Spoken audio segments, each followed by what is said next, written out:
Physical significance of electric field, ये topic हम study क्यों करते हैं? देखिए, प्रैक्टिकली इलेक्ट्रिक फील्ड पॉसिबल है या फिर हम थियोरेटिकली स्टडी करते जा रहे हैं, इसे जानने के लिए हम physical significance of electric field को स्टडी करते हैं। Physical means what? जो चीज़ें हम देख सकते हैं, जो चीज़ें एग्जिस्ट करती हैं, जिसको हम एक्सपीरियंस कर सकते हैं, वो सारी चीज़ें फिजिकल होती हैं। अब इलेक्ट्रिक फील्ड दिखाई तो नहीं देती हैं बट एग्जिस्ट करती है, हम इसे एक्सपीरियंस कर सकते हैं। कैसे? Electric field is capable to apply force on particle which carry charge. हमने स्टडी किया है प्लास्टिक रोड को अगर सिल्क क्लॉथ से रब कराया जाए तो उसके ऊपर चार्जेस आ जाते हैं।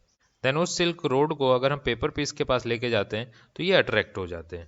दैट मीन्स यहाँ कोई ना कोई टाइप का फोर्स अवेलेबल है, और ये फोर्स किसकी वजह से मिल रहा है? इलेक्ट्रिक फील्ड की वजह से। सेकंड एग्जांपल, इलेक्ट्रोमैग्नेटिक वेव से चार्ज से हमें इलेक्ट्रिक फील्ड मिलता है और इलेक्ट्रिक फील्ड से फोर्स। अगर चार्ज मोशन में होगा तो इलेक्ट्रिक फील्ड भी मोशन में मिलेगा और फोर्स भी मोशन में मिलेगा। ओके, और ये सारी चीज़ें रियल में होती हैं। रियल में कैसे? सपोज कोई पर्सन है एन, उसने मैसेज किया मुझे 5000 रुपए की ज़रूरत है, रीज़न मत पूछना। ओके, तो ये मैसेज का सिग्नल टावर पे गया। ओके, देन ये सिग्नल यहाँ से सर्च करेगा जितने भी मोबाइल होंगे। अब इस फ्रीक्वेंसी से, इस फील्ड के फ्रीक्वेंसी से जिस मोबाइल का फ्रीक्वेंसी मैच करेगा उस मोबाइल के चार्ज को मोशन में लाएगा। Charge in motion. और इस चार्ज के साथ हमने वाइब्रेटर कनेक्ट करके रखा है, देन ये वाइब्रेट करने लगेगा। तो इस तरीके से रियलिटी में इलेक्ट्रिक फील्ड होती है। सो इलेक्ट्रिक फील्ड दिखाई तो नहीं देती बट एग्जिस्ट करती हैं, जिसे हम एक्सपीरियंस कर सकते हैं। ओके, अब इसे समझने के लिए हमने एक लैंग्वेज डेवलप की। जैसे इलेक्ट्रिक फील्ड को समझने के लिए एक कॉमन लैंग्वेज डेवलप की जिसे हम इलेक्ट्रिक फील्ड लाइंस बोलते हैं। ओके, ये लाइंस जो हैं इमेजिनरी लाइंस हैं, स्मूथ कर्व हैं, और इसके पास सर्टेन स्पेशियल फीचर होते हैं और कुछ कैरेक्टरिस्टिक होती हैं जिसको हम अब देखेंगे। देखिए, what is electric field line? An electric field line is an imaginary line or curve drawn through a region of empty space so that its tangent at any point is in the direction of electric field vector at that point. तो इसकी first property क्या है? Start from positive charge and terminate at negative charge. Electric field line हमेशा positive charge से start होती है और terminate होती है नेगेटिव चार्ज पे। पॉजिटिव चार्ज से स्टार्ट होके नेगेटिव चार्ज में टर्मिनेट होगी। इस तरीके से आपको याद रखना है पॉजिटिव पर्सन को, जिसमें से electric field line outward direction में होगी, और नेगेटिव पर्सन को याद रखना है जिसके अंदर इलेक्ट्रिक फील्ड लाइन एंटर करती है। ओके, इस तरीके से आप याद रख सकते हैं। Second point, field line are always smooth curve, tangent at any point gives direction of electric force at that point. Field line जो है हमेशा स्मूथ कर्व में होंगी, कभी भी ऐसे नहीं हो सकती। यहाँ पे कोई एंगल नहीं बनना चाहिए, ये हमेशा स्मूथ कर्व में होंगे। ओके, और किसी भी पॉइंट पे सपोज यहाँ पे कोई पार्टिकल रखा हो, इसके ऊपर किस डायरेक्शन में फोर्स लगा है वो फाइंड करना है तो हम यहाँ पे टेंजेंट ड्रॉ कर देंगे। तो ये जो टेंजेंट की डायरेक्शन होगी वो इस पार्टिकल पे लगने वाले फोर्स की डायरेक्शन होगी। सपोज यहाँ पे अगर पार्टिकल रखा है तो इसके ऊपर कौन सी डायरेक्शन में फोर्स लग रही है, तो यहाँ पे टेंजेंट ड्रॉ करेंगे, ये फोर्स की डायरेक्शन होगी इस पर्टिकुलर पॉइंट पे रखे हुए पार्टिकल की।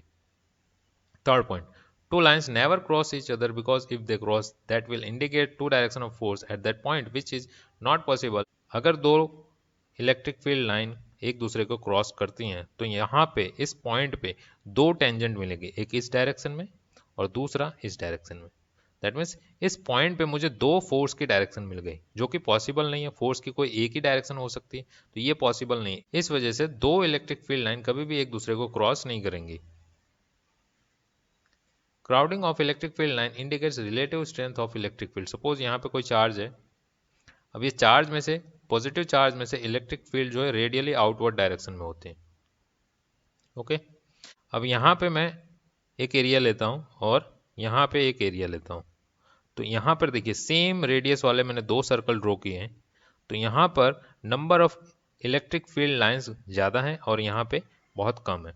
दैट मीन्स जितना नज़दीक आप चार्ज के जाओगे वहाँ पे स्ट्रेंथ ज़्यादा होगी, और जितना दूर रखोगे स्ट्रेंथ कम होगी। ओके, दैट मीन जितने ज़्यादा नंबर ऑफ लाइंस उसमें से पास होंगे उतनी ज़्यादा स्ट्रेंथ होगी। तो नज़दीक में, चार्ज के नज़दीक में जितना नज़दीक होगे वहाँ पे ज़्यादा स्ट्रेंथ होगी, और जितना दूर जाओगे उतनी कम स्ट्रेंथ होगी। Number 5, electric field lines are always at right angle to the surface. अब इलेक्ट्रिक फील्ड, सपोज यहाँ पे एक पॉजिटिव चार्ज है, यहाँ पे एक नेगेटिव चार्ज है। पॉजिटिव चार्ज में से इलेक्ट्रिक फील्ड निकल के नेगेटिव चार्ज के अंदर एंटर करेंगे, ठीक है। अब हम यहाँ से अगर इस तरीके से ड्रॉ करते हैं तो ये रॉन्ग होगा। हमेशा इलेक्ट्रिक फील्ड लाइन जो है वो सरफेस से राइट एंगल पे निकलती हैं।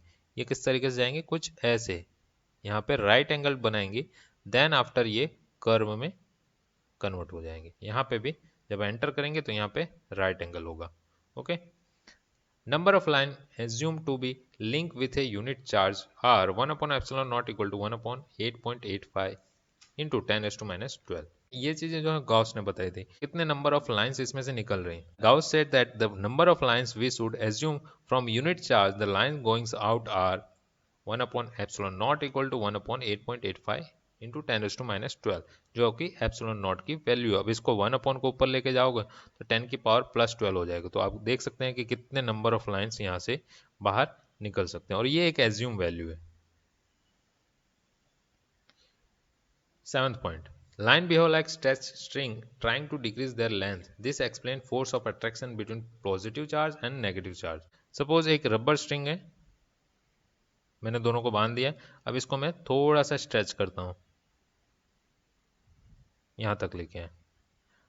अब ये स्ट्रेच हो चुके हैं। अब ये दोनों क्या करेंगे, दोनों पॉइंट वापस यहां आने की कोशिश करेंगे। इसको कंसीडर कर लो पॉजिटिव, इसको कंसीडर कर लो negative. Lines behave like stretch string trying to decrease their length. ये क्या करेंगे, अपनी लेंथ को डिक्रीज करने की कोशिश करेंगे। This explain force of attraction between positive charge and negative charge. यही एक्सप्लेन करता है पॉजिटिव चार्ज और नेगेटिव चार्ज के बीच के अट्रैक्शन फोर्स को।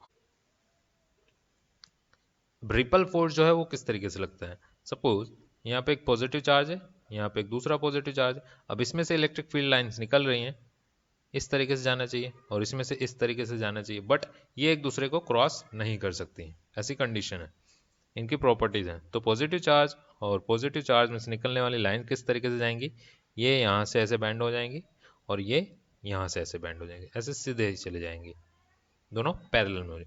अब ये क्या करते हैं, ये वाली जो लाइन है ये इसके ऊपर इस डायरेक्शन में फोर्स लगाएगा और ये वाली लाइन इस डायरेक्शन में फोर्स लगाएंगे, ताकि ये दोनों वापस से सीधे हो सके।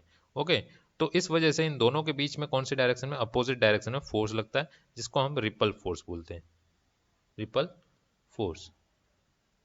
ओके, तो ये कुछ पॉइंट्स है, 7 पॉइंट्स प्रॉपर्टीज जो हैं इलेक्ट्रिक फील्ड की, याद रखना बहुत ही ज़्यादा इंपॉर्टेंट है और एग्जाम में पूछी जाती हैं।